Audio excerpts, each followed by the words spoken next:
Hello, my dear students. Welcome back to our channel, Nursing Tutorials, your one-stop destination for all nursing subjects.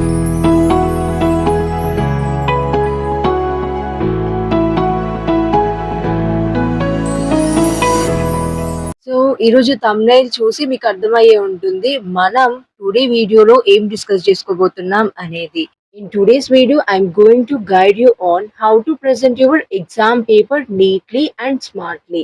Okay, మీ nursing exam paper అంటే community health nursing 1, EBT, mental health nursing, child health nursing ప్రతి exam paper అన్నిటికీ ఒకటే presentation. ఆ presentation ఏ విధంగా మీరు నీట్గా and స్మార్ట్గా ప్రెజెంట్ చేయాలి అనేది ఈ వీడియోలో కంప్లీట్గా అయితే మిమ్మల్ని గైడ్ చేస్తాను in 10 స్టెప్స్లో. So that you can score high marks even if your answers are simple. Are you all ready to begin our today's video? Then let's begin with the most effective paper presentation tips for your upcoming nursing exams.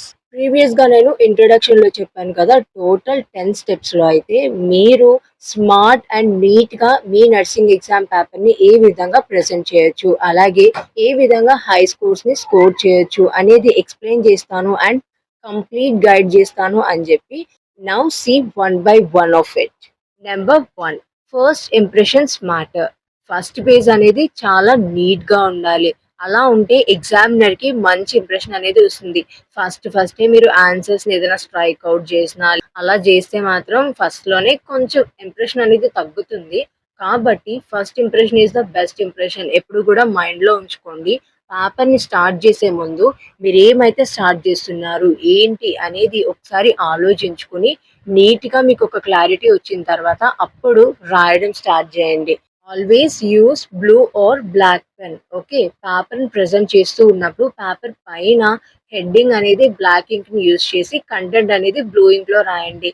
Maybe if possible అయితే గనుక colour పెన్స్ని use చేయొచ్చు అని అంటే colour పెన్స్ని use చేయండి. లేదు అంటే complete exam paper అనేది blue and black పెన్ని use చేయండి. ఇట్స్ ఎనఫ్, ప్రాబ్లం ఏమి ఉండదు. బట్ నీట్గా అయితే ప్రెజెంట్ చేయాలి. Next one more important thing ఏంటి, ఒకవేళ ఏదైనా రాంగ్ అయ్యింది మీరు దాన్ని స్ట్రైక్ ఆఫ్ చేయాలి అని అంటే సింగిల్ లైన్లోనే స్ట్రైక్ ఆఫ్ చేయండి. కన్ను పెట్టి ఆ వర్డ్ మీద కావచ్చు, ఆ క్వశ్చన్ మీద కావచ్చు డార్క్గా అయితే రుద్దొద్దు. ఓకే, అస్సలు అలాంటివి ఏవి చెయ్యొద్దు. జస్ట్ అది రాంగ్ అనుకోండి, సింగిల్ లైన్లో స్ట్రైక్ ఆఫ్ చేసి నెక్స్ట్ తర్వాత నుంచి కంటిన్యూ చేయండి. కంటెంట్ కంటే ముందు పేపర్ ఎంత నీట్గా ఉంది అనేది మనకి చాలా ఇంపార్టెంట్ మన నర్సింగ్ ఎగ్జామ్ ప్రెజెంటేషన్లో. Okay, next number 2, start with the correct question number. అంటే start the answer by writing the correct question number as it appears in the question paper. మీకు ఏ క్వశ్చన్ అయితే వచ్చో ఆ క్వశ్చన్తోనే మీరు ఎగ్జామ్ని స్టార్ట్ చేయండి. అది ఏ క్వశ్చన్ అయినా కావచ్చు. అంటే ఫర్ ఎగ్జాంపుల్ మీకు క్వశ్చన్ నెంబర్ 1 అనేది బాగా వచ్చు. క్వశ్చన్ నెంబర్ 1 ఏంటి, define community and explain the principles of community health nursing. ఇప్పుడు ఆన్సర్ షీట్లో మీరు క్వశ్చన్ నెంబర్ 1 అనేది క్లియర్గా అక్కడ మెన్షన్ చేసి ఆ తర్వాత క్వశ్చన్స్లో ఏం అడిగారు, define community and explain the principles of community health nursing కదా. ఫస్ట్ ఆఫ్ ఆల్ మీరు స్టార్టింగ్ డెఫినేషన్కి వెళ్ళిపోకుండా ఇంట్రొడక్షన్ అనేది రాయండి. ప్రతి లాంగ్ ఆన్సర్కి ఇంట్రొడక్షన్ అనేది మస్ట్ అండ్ షుడ్. ఈ విధంగా ఇంట్రొడక్షన్ రాయడం వల్ల మీకేమవుతుందంటే ఎగ్జామ్స్లో ఎక్కువ స్కోర్ చేసే ఛాన్స్ అనేది వస్తుంది. డైరెక్ట్గా అక్కడ క్వశ్చన్లో ఏం అడిగారో డెఫినేషన్, ప్రిన్సిపల్స్, ఆ తర్వాత స్కోప్ ఇవన్నీ అలా లైన్ బై లైన్ రాసుకెళ్ళిపోతూ ఉంటే అంత ఎఫెక్టివ్గా అండ్ అట్రాక్టివ్ మార్క్స్ అయితే మీరు స్కోర్ చేయలేరు.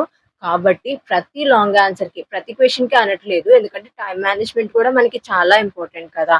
లాంగ్ ఆన్సర్స్కి మాత్రం ఇంట్రొడక్షన్ అనేది రాయడం మెయింటైన్ చేయండి. సో డెఫినేషన్ నుంచి ప్రిన్సిపల్స్ వరకు ఆ క్వశ్చన్ గురించి కంప్లీట్గా మీకు ఏదైతే తెలుసో దాన్నంతటిని సమ్మరైజ్ చేసి ఇంట్రొడక్షన్లో రాయండి. ఇంట్రొడక్షన్ కంప్లీట్ అయిన తర్వాత డెఫినేషన్ అనేది స్టార్ట్ చేయండి. డెఫినేషన్లో కూడా 2 డెఫినేషన్స్ అనేవి రాయడం మంచిది. 2 డెఫినేషన్స్ రాయడం వల్ల మీకు దీనివల్ల కూడా స్కోర్స్ అనేవి ఇంక్రీజ్ అయ్యే ఛాన్స్ ఉంటుంది. సో 2 డెఫినేషన్స్ అనేవి ప్రిపేర్ అవ్వండి ప్రతి లాంగ్ ఆన్సర్కి. ఈ విధంగా ప్రతి క్వశ్చన్కి, అంటే లాంగ్ ఆన్సర్స్ గురించి చెప్తున్నాను, లాంగ్ ఆన్సర్స్కి వచ్చేసరికి ప్రతి క్వశ్చన్కి ఇంట్రొడక్షన్ మెయింటైన్ చేయాలి. నెక్స్ట్ దానికి సంబంధించిన డెఫినేషన్స్లో 2 డెఫినేషన్స్ని రాయాలి. అట్ ద లాస్ట్ క్వశ్చన్ ఏమైతే అడిగారో స్కోప్ కావచ్చు, ప్రిన్సిపల్స్ కావచ్చు, థింగ్స్ కావచ్చు, ఎంటైర్ థింగ్స్ అనేవి నీట్గా అయితే రాయండి అండ్ నీట్గా కూడా ప్రెజెంట్ చేయండి. Okay, and don't forget avoid numbering mistakes. మీరు ఏ క్వెషన్ అయితే స్టార్ట్ చేస్తున్నారో ఆ క్వెషన్ నెంబర్ ఏంటి అనేది క్లారిటీగా చూసుకొని ఆ క్వెషన్ నెంబరే అక్కడ మెన్షన్ చేయండి. ఎందుకంటే అక్కడ టైం అయిపోతుంది అన్న టెన్షను, ఇంకొకటి స్పీడ్‌గా రాయాలన్న టెన్షను ఏదైనా కావచ్చు. ఇయన్నీ టెన్షన్స్ వల్ల ఒక్కొక్కసారి క్వెషన్ నంబర్స్ మిస్‌ప్లేస్ అయ్యే ఛాన్స్ ఉంటుంది. కాబట్టి అలాంటివన్నీ అవాయిడ్ చేయడానికి ట్రై చేయండి. మీరు ఏదైతే క్వెషన్ రాస్తున్నారో ఆ క్వెషన్‌ని ఒకటికి 2 సార్లు చూసుకొని నీట్‌గా ఆన్సర్ షీట్‌లో అయితే మెన్షన్ చేసి ప్రెజెంట్ చేయడం అయితే స్టార్ట్ చేయండి. నెక్స్ట్ నెంబర్ 3 ఫాలో ఏ స్ట్రక్చర్. అంటే ఒక ఆన్సర్‌ని 3 పార్ట్స్‌లో అయితే రాయండి. అంటే ప్రీవియస్‌గా ఎక్స్‌ప్లెయిన్ చేశాను కదా! పార్ట్ 2లో ఇంట్రొడక్షన్, డెఫినిషన్ తర్వాత మెయిన్ కంటెంట్ అని చెప్పి. ఈ విధంగా స్టార్టింగ్‌లో ఇంట్రొడక్షన్ అనేది must and should. Next middle part వచ్చేసరికి డెఫినిషన్స్ లేదా అక్కడ ఏమైతే అడిగారో అది రావాలి. పాయింట్స్ వైస్ నీట్‌గా మెన్షన్ చేసుకుంటూ రండి విత్ హెడ్డింగ్స్‌తో.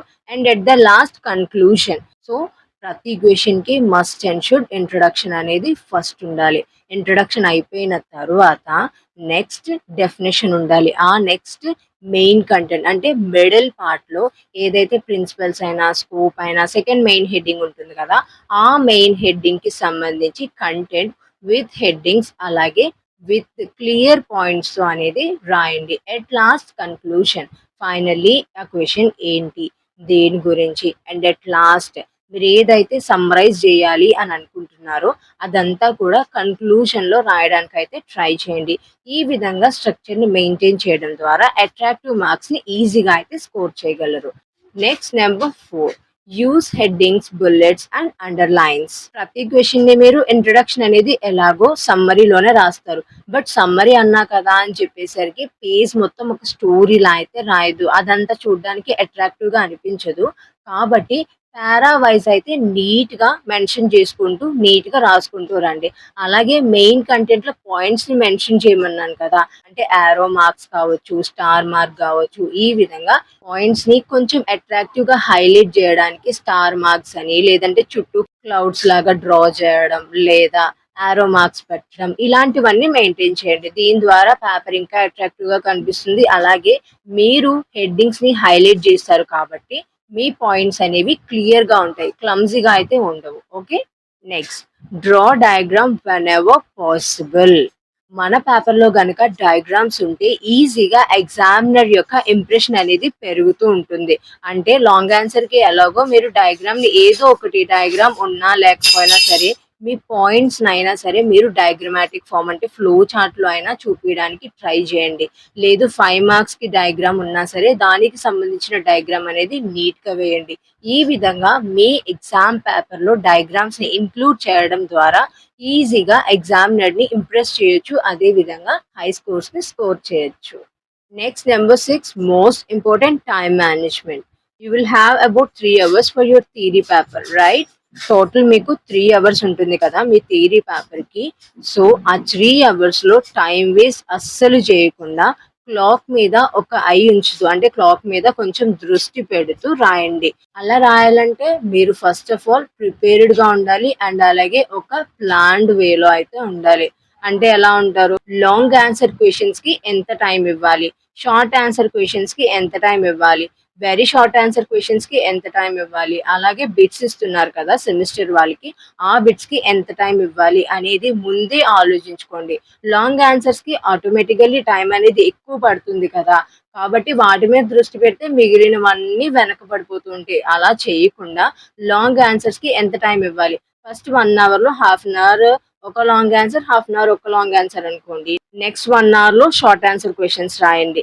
నెక్స్ట్ 1 అవర్‌లో very short answer questions plus MCQs ఏమైతే బిట్స్ ఉన్నాయో అవన్నీ రాయండి. నేను జస్ట్ రఫ్‌గా మీకు చెప్పాను. కానీ మీరు ఏ విధంగా టైమ్ మేనేజ్‌మెంట్ చేసుకుంటారనేది ఇంకా మీ ఓన్. మీ రైటింగ్ స్పీడ్‌ని బట్టి బేస్ అయి ఉంటుంది. Next number 7 right neatly and leave space. ఇప్పుడు ఒక ఆన్సర్ రాసారనుకోండి. క్వెషన్ నంబర్ 1 మీకు బాగా తెలుసు కదా! సో, క్వెషన్ నంబర్ 1 రాయడమే స్టార్ట్ చేశారు. ఆ క్వెషన్ నంబర్ 1లో కూడా మీరేంటంటే టూ మచ్ స్ట్రైక్ ఆఫ్స్ ఉండకూడదు. చెప్పాను కదా! స్ట్రైక్ ఆఫ్ వస్తే ఎలా చేయాలి? అంటే మిస్టేక్స్ వస్తే ఎలా చేయాలి అని చెప్పేసి జస్ట్ సింగిల్ లైన్‌లోనే స్ట్రైక్ ఆఫ్ చేయడం అలవాటు చేసుకోండి. అంతేగాని ఒకటే వర్డ్ మీద ఓవర్ రైట్ చేయొద్దు. అండ్ స్ట్రైక్ ఆఫ్ అనేది సింగిల్ లైన్ కాకుండా టూ మచ్‌గా అయితే చేయొద్దు. ఓకే. అండ్ ప్రతి ఆన్సర్‌కి 1 లైన్ గ్యాప్ అనేది మస్ట్ అండ్ షుడ్. అంతేగాని ప్రతి ఆన్సర్స్ క్లమ్సీగా లైన్ కూడా గ్యాప్ లేకుండా అట్లా ప్రెజెంట్ చేయొద్దు. ప్రతి ఆన్సర్‌కి 1 లైన్ గ్యాప్ ఇవ్వండి. మిస్టేక్స్ వస్తే ఒక్కసారి స్ట్రైక్ ఔట్ చేయండి. ఓవర్ రైట్ అస్సలు రాయొద్దు. Okay. Next number 8 attempt all questions.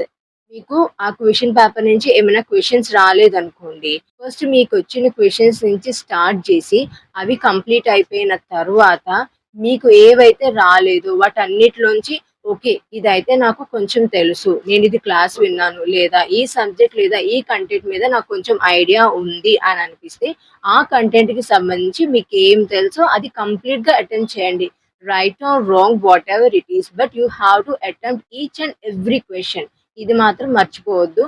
Maybe 1 మార్క్‌లో marks లేదా ర్యాంక్ మిస్ అయ్యే ఛాన్స్ ఉంటుంది. కాబట్టి ఈచ్ అండ్ ఎవ్రీ క్వెషన్ నీట్‌గా అటెంప్ట్ చేయడానికి, అలాగే ఈచ్ అండ్ ఎవ్రీ క్వెషన్ ఏది కూడా మిస్ చేయకుండా అక్కడ ఇచ్చిన అన్ని క్వెషన్స్ అటెంప్ట్ చేయడానికి ట్రై చేయండి.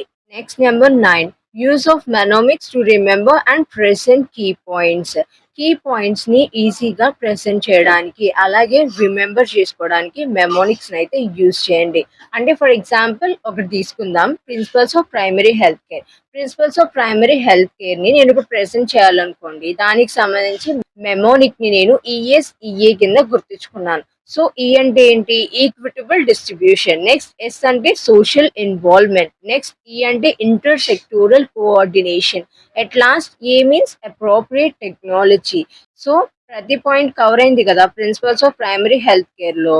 ఈ విధంగా మీరు మీ ప్రిపరేషన్ లేదా ప్రెజెంటేషన్ లో మెమోనిక్స్ ని యూజ్ చేస్తూ చదువుకున్నా లేదా మెమోనిక్స్ ని యూజ్ చేస్తూ ప్రెజెంట్ చేస్తే పేపర్ అనేది అట్రాక్టివ్ గా ఉంటుంది. అలాగే అందరి అటెన్షన్ అనేది గ్రాస్ప్ చేసుకుంటారు. At the same time you will score high marks.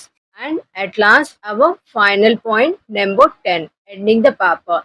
Paper ని ఎంత నీట్ గా అయితే ప్రెజెంట్ చేస్తూ రాస్తున్నారో అలాగే ఎండ్ కి వచ్చేసరికి కూడా అంతే నీట్ గా అయితే పేపర్ ని ఎండ్ చేయాలి. And remember finish your exam before 5 minutes. Okay. 5 minutes కంటే ముందు అంటే టైం రన్ అవుతుంది, టైం అయిపోతుంది అన్నప్పటికీ ఒక 5 మినిట్స్ ముందు మీరు మీ క్వెషన్ పేపర్ ని ఫినిష్ చేసిన తర్వాత each and every question numbers అనేవి కరెక్ట్ గా ఉన్నాయా లేదా ఏమైనా చేంజెస్ చేయాలా, డయాగ్రామ్స్ అనేవి డ్రా చేయాల్సి ఉంటుందా, అండ్ పాయింట్స్ అనేవి యాడ్ చేయాలా, టేబుల్స్ ఆర్ ఫార్మాట్ అనేది ఇంక్లూడ్ చేయాలా, ఎవ్రీథింగ్ అనేది ఈ 5 మినిట్స్ టైంలో మీరు ఒక్కసారి అన్ని చెక్ చేసుకోండి. దీని ద్వారా ఏదైనా మర్చిపోయినా చేయాల్సినవి ఉన్నా కానీ ఈ 5 మినిట్స్లో అయితే ఫినిష్ అయిపోతాయి. సో దట్ మీ ఎగ్జామ్ అనేది ఇక కంప్లీట్గా పూర్తయిపోతుంది. Remember, by following these proper presentation tips, you can make your answer sheet look professional, confident, and examiner friendly. మీరు ఎగ్జామ్కి వెళ్ళే ముందు ఈ 10 పాయింట్స్ని కంపల్సరీ ఒక్కసారి చూసుకుని వెళ్ళండి.